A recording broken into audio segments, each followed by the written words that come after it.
What are you watching? What are you watching? Elodie, le film! Oh, dear friends, gather round and listen closely, for I have a tale to tell of woe and disappointment, of shattered dreams and crushed expectations. It's a story of a place that promised the world but delivered only despair, the Holiday Inn Express by Jumeirah, Dubai. As I stepped into this supposed haven, I couldn't help but feel a sense of excitement and anticipation. I had booked my room well in advance, and the photos online looked promising. But, dear friends, trust me when I say that looks can be deceiving. The first thing that struck me was the overwhelming stench of cigarettes that permeated every nook and cranny of the hotel. It was as if the air itself was toxic, infusing every breath with the acrid taste of nicotine. I felt like I was trapped in a smoker's den, desperate to escape the hellish haze that clung to every surface like a bad omen. And don't even get me started on the room itself. The carpet, oh the carpet, was a minefield of stains and spills, like a battle-scarred veteran of 1,000 wars. It was as if the cleaning staff had given up, surrendering to the forces of chaos and disarray. I half expected to find a family of dust bunnies making themselves at home under the bed. But, of course, the real tragedy was the bed itself. Oh, the bed. It was like sleeping on a metal cage, with nary a cushion to soften the blow. I felt like a prisoner in a damp, dank cell, desperate to escape the confines of that wretched excuse for a bed. And what about the mini-fridge, you ask?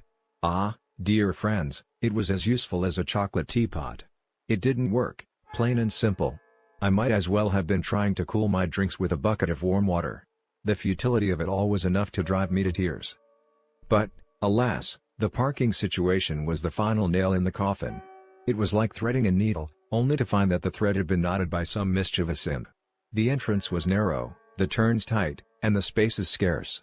I swear, it was designed by a sadist with a penchant for watching people struggle. Now, I know what you're thinking, dear friends. Why didn't you just ask to change rooms? Ah, but that's the thing. The staff was as useful as a one-legged man in an ass-kicking contest. They were slow, unhelpful, and seemingly intent on making my stay as miserable as possible. I felt like I was trapped in some kind of bizarre, never-ending nightmare, where the laws of hospitality no longer applied. It was like being stranded in a strange, cruel world, where the Holiday Inn Express by Jumeirah, Dubai, was the sole arbitrator of my fate. So, dear friends, let this be a warning to you all. Avoid this place like the plague, lest you wish to suffer the same indignities that I did. Take it from me, a seasoned traveler who knows a thing or two about expectations versus reality. This hotel is a ticking time bomb of disappointment, just waiting to blow your vacation to smithereens. What do you think, dear friends? Have you had similar experiences with this hotel? Share your stories in the comments below. Let's commiserate and warn others of the dangers that lurk within those hallowed walls.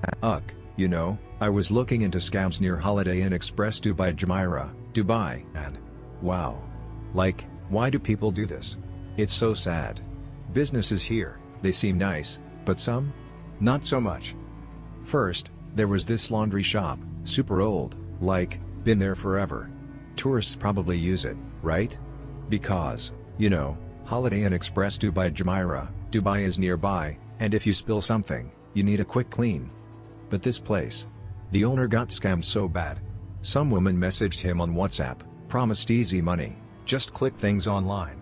Then, boom, she took everything. Like, 34,000 dirhams gone. Poof. And now? The shop might close. Tourists won't even know why, they'll just see it shut one day. The owner? Probably crying, you know? And the scammer? Probably laughing somewhere, drinking fancy coffee with stolen money. Disgusting. Then, there was this trading firm near Holiday Inn Express by Jumeirah, Dubai. Tourists walking by, maybe thinking, oh, investment sounds cool. But no. Fake office, fake people, just stealing money. They promised big returns, but when people handed over cash, the company disappeared. Like, poof, gone. Tourists probably left Dubai with empty pockets, feeling so stupid. And the scammers? Probably ran to another country, living it up. Makes me so mad. And real estate shops? Oh my god. Some of them near Holiday Inn Express by Jumeirah, Dubai? They'll take cash, no questions. Like, just give us money, don't worry. And then, what? You think you're buying something, but really, you're just getting scammed. Tourists come for 2 weeks, think they're making a smart move, and then, surprise. Nothing. They go home, never seeing that money again. So unfair. And like, why? Why do this to people? Tourists near Holiday Inn Express Dubai Jumeirah, Dubai just want a nice trip, not to get robbed by some fake business. Makes me so sad. Okay, here's the Beyond the Hotel Walls, a traveler's advisory. Businesses near Holiday Inn Express Dubai Jumeirah, gentle, slightly melancholic music begins. Good day. We've previously discussed the Holiday Inn Express Dubai Jumeirah itself. A perfectly functional stay. But a hotel, as you know, doesn't exist in isolation. It's surrounded by life, by commerce. And it is my unfortunate duty to report that the businesses clustered around this hotel, well, they present a rather sobering picture. It feels like stepping into a carefully constructed illusion, where everything looks promising, but unravels the moment you pull at the threads. These businesses, taken as a whole, feel predatory. Not necessarily maliciously so, but operating under a constant, low-level hum of taking advantage. They assume a certain level of disposable income, and a certain willingness to accept less than exceptional service. It's a disquieting feeling, really. Like being watched by a shopkeeper who already knows you'll overpay. Let's begin with the behemoth, the Dubai Mall. It looms large, physically and metaphorically. And after reviewing a considerable number of experiences, it's clear this mall isn't about enjoyment, it's about endurance. People describe it as overwhelming, a nightmare to navigate, and a place locals actively avoid. The sheer scale is intended to impress, I suppose, but it translates into a stressful, exhausting experience. The fountain show, yes, is beautiful. But it's a fleeting moment of grace in a sea of consumerism. And the parking, oh, the parking. It's a legendary source of frustration. One individual, a very distressed expectant mother, detailed an incident where security refused to allow them access through a closer route due to management policy. Imagine the weight of pregnancy, coupled with rigid, heartless bureaucracy. It's distressing. The feeling I get is that the mall doesn't care about your convenience. It exists to be large, and you are simply a component of that largeness. And if you're unlucky, you'll also find yourself in the same situation with fake products. It's a bit like a game of Russian roulette, I feel. Then there are places like Amazonico Dubai. On the surface, vibrant, trendy, the sort of establishment Instagram dreams are made of. But dig a little deeper, and the facade cracks. Repeated reports of overbooked reservations, dishonest staff, and aggressive upselling create an atmosphere of unease. It's a place where they seem to welcome you initially, only to subtly remind you that your money isn't quite good enough. Several guests recounted being denied re-entry after having spent considerable sums, or being overcharged on menu items. The staff don't care, they just see money. The feeling I get is that they see you as a walking wallet. I'm getting chills as I say this.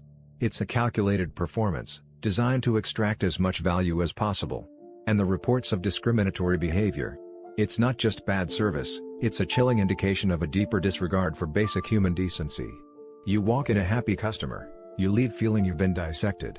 Society Dubai seems to suffer from a similar affliction. An inflated sense of self-importance coupled with demonstrably poor execution. People consistently mention loud noise levels, not the lively buzz of a popular spot, but a genuinely unpleasant acoustic environment. There's a distinct lack of attention to detail, from basic cleanliness concerns to consistently underwhelming food. One review mentioned a hair in their breakfast. A hair. It's these small things, these fundamental failures, that reveal a systemic problem. The staff appear either overwhelmed, untrained, or simply disinterested. It's a place where they want you to believe you are experiencing something special, but are instead offering a mediocre product at a premium price. And then there's Ushuaia Dubai Harbor Experience. A venue that, from the reviews, feels less like a nightclub and more like a beautifully designed trap. Overcrowding is the defining characteristic. It's described as dangerous, chaotic, and frankly, terrifying. The wristband system, intended to streamline purchasing, appears to be riddled with errors and opportunities for exploitation. Many found their funds disappearing or being incorrectly charged. The security, by all accounts, is heavy-handed and often abusive. One reviewer described security staff biting people. Biting. It's a level of aggression that is unacceptable. The feeling I get is that you're not entering a space for enjoyment, you are entering a space to be exploited. And if you don't